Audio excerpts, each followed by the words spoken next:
Deadpool and Wolverine features plenty of Marvel cameos, including blasts from the past like Elektra, Blade, and a scene-stealing Johnny Storm. However, the filmmakers couldn't convince everyone to join in on the multiversal mayhem, as Robert Downey Jr. turned down the chance to reprise the role of Tony Stark, aka Iron Man, in the superhero comedy.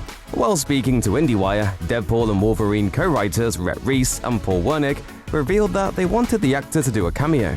Unfortunately, Downey Jr. being cast as Dr. Doom in the Marvel Cinematic Universe scuppered that plan, despite their best attempts to convince him. Wernick recalled, "Behind the scenes, we didn't know about the Dr. Doom, and there's no way he was going to do both. And then we said, oh, Downey doesn't say no to Ryan Reynolds, does he? No one says no to Ryan Reynolds, and Ryan gave him the hard press. We wrote scenes and Downey read the scenes, but what we didn't know behind the scenes was this Dr. Doom thing."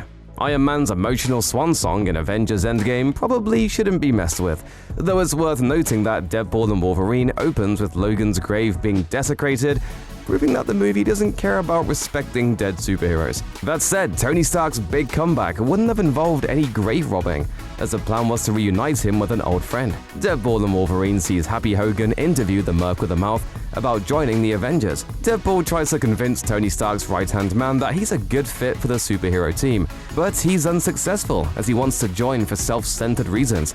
After all, no one chooses to be an Avenger. Being an Avenger chooses them.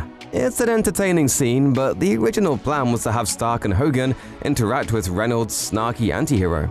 However, now that the writers have the benefit of hindsight, they admit missing out on Robert Downey Jr. was for the best. Rhett Reese told IndieWire, "I mean, look, we would have loved to have Downey, but at the same time, I think Marvel had this ace in their hole, which is he's about to come back in his different character. So to have him be Tony Stark, knowing that Dr. Doom was coming on the heels of that, it just didn't make sense." Downey Jr.'s reasons for turning down Deadpool and Wolverine are understandable, and the film's impressive box office performance proves that it didn't need his star power to succeed. At the same time, Marvel fans might be disappointed to learn that his decision deprived them of an Avengers reunion in the movie.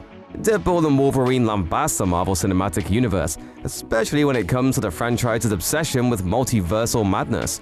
Many fans believe that the MCU should have ended after Avengers Endgame, and the Merc with a Mouth cheekily addresses their concerns in his latest cinematic opus. His crusade against Marvel could have been even more intense though, as the film's creators wanted him to roast the Avengers. In the aforementioned interview with IndieWire, Paul Wernick said that Tony Stark and Happy Hogan rejecting Deadpool's plea to join Earth's mightiest heroes would have caused him to throw a temper tantrum at Black Widow, Hulk, Thor, Hawkeye, and Captain America. His tirade would have been vicious, and there would have been jokes about Thor's hammer and Captain America's squeaky clean vernacular. Unfortunately, Robert Downey Jr. saying no to a cameo ultimately stopped that scene from happening. As such, fans will have to wait to see if Deadpool will get a chance to cross paths with the Avengers at a later date.